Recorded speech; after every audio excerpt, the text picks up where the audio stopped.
Do you ever feel the need to talk to a wall for a few minutes for no other reason than the fact that you don't want to annoy your friends with your nonsensical ramblings? Nintendo Switch parental control. Yeah, today's one of those days. So that wasn't a strange surprise to wake up to. The Steam Deck. It's Valve's new handheld console system, and it's pretty much the first true competitor to a Nintendo Switch. At a starting price of $400, it offers some pretty good hardware, except for the memory, Jesus Christ. That, according to Valve, promises to be enough to run the biggest games at HD and decent frame rates. Not only that, despite looking like it was just a console, which, when it was first revealed, I thought of it as such, and thus I thought it was incredibly pointless, the Steam Deck is pretty much just a funky looking laptop. You can dock it, attach a keyboard and mouse to it, and even download different operating softwares like Windows or Mac probably if you're a masochistic psychopath. I can tell you that the fact that Valve just made gaming laptop the reboot a reality, that this thing is going to be good. PC gaming is a gaming juggernaut nowadays, and the Nintendo Switch dominates the handheld video game industry. So tackling that area of video game hardware is a smart move that Valve has the potential to pull off well. And, as someone who plays on both consoles and this laptop that can run GTA good enough, I guess, I think it's awesome that the Steam Deck is providing a clear head-on competitor with the Nintendo Switch.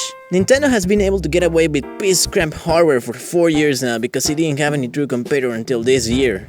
And of course, any kind of competition in the market is good. It forces each side to one-up each other and create better products for us. However, the announcement of the deck has raised speculation as to how well it will perform in the market. That is, how well it will perform against a Nintendo Switch. Will the Steam Deck perform good? Will the Steam Deck be a Switch killer?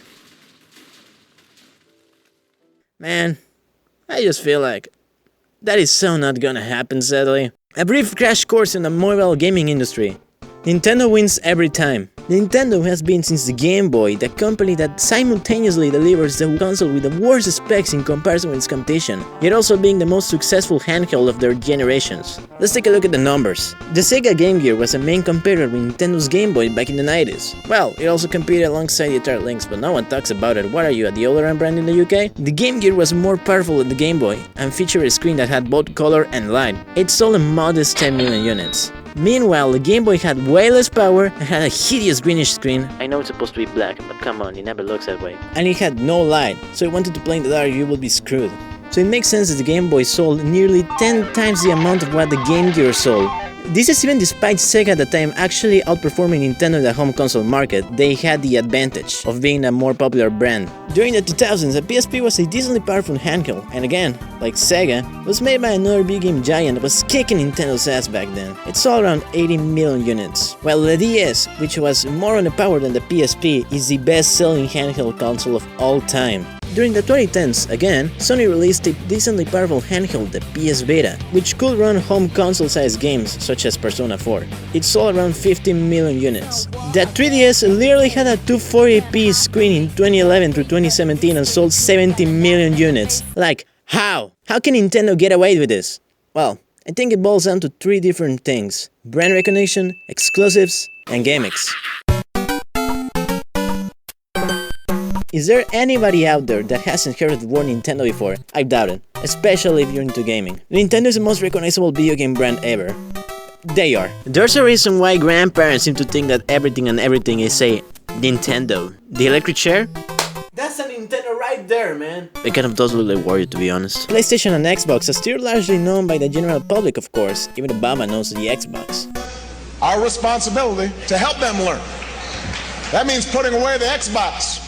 But go ask 10 random people on the street what a store SteamPower.com is. They will probably think that you escaped a mental asylum. Which, if you're one of those people who play PC games on a Mac, you probably did. Brand recognition truly does wonders at farming money. It's in the name, recognition. People already know what that is. It makes them feel safer than trying something new. Something that Nintendo and most other game console makers benefit hard from. Now for the second culprit, exclusives. To be completely honest, I don't dislike the concept of exclusives. In fact, from my business and a consumer standpoint, I think it makes sense. You make some games exclusive to your platform for people to buy your platform for your games, which forces other game companies to in turn make better games, so they entice you more, and you buy their system instead of the stupid other one you were thinking of buying. What I love it if, say, Persona 5 was on PC or Switch, of course I would. Especially now that the PS4, Xbox One generation is over. But at the year it launched, it made complete sense why they would just keep it as an exclusive. It creates competition. Nintendo has a history of making some of the most revolutionary games in existence, so they keep them exclusive to their platforms to get more people to buy it. You're not buying it for the third party most of the time, you're buying it for Nintendo games. Steam has a massive library of games.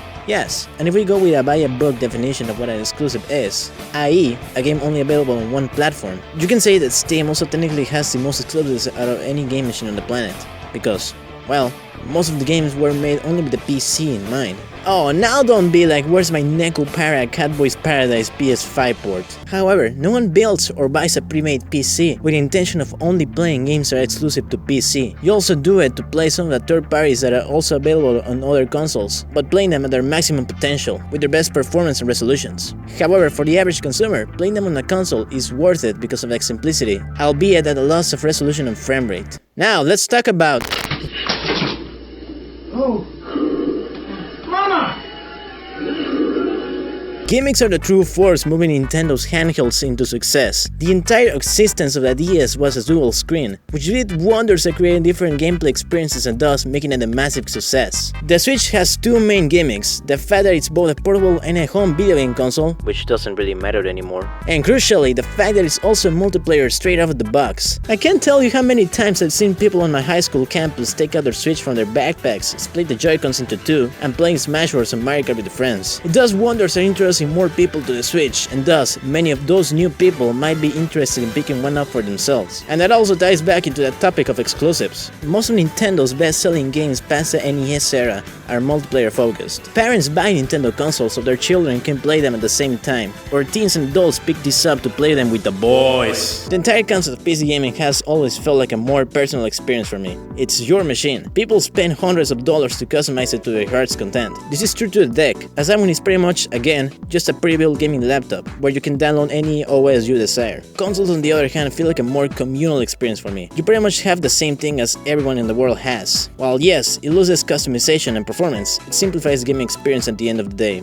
I got a bit sidetracked there. At the end of the day, these are the reasons why I feel the Steam Deck isn't gonna be the next biggest thing. If anything, I think it's going to go down as our generation's Game Boy. Hell, it kind of looks like it. However, I want to be proven wrong. I want the deck to be successful enough to pose a threat to Nintendo's market monopoly so they can finally start upgrading their Switch to modern-day hardware, so I can stop doing such anti-consumer practices such as paid online and the whole denying the drift was a thing debacle, so Nintendo can pick themselves up and be a good company for once again. Modern-day Nintendo is currently one of the most ruthless gaming companies out there, and I want to believe that the deck is going to be big enough to change the insides of the company. But if history repeats itself, which I feel like it's sadly going to happen, we are never going to play Breath of the Wild at 16 frames per second officially without emulation anytime soon. Anyways, well, thanks for hearing me out.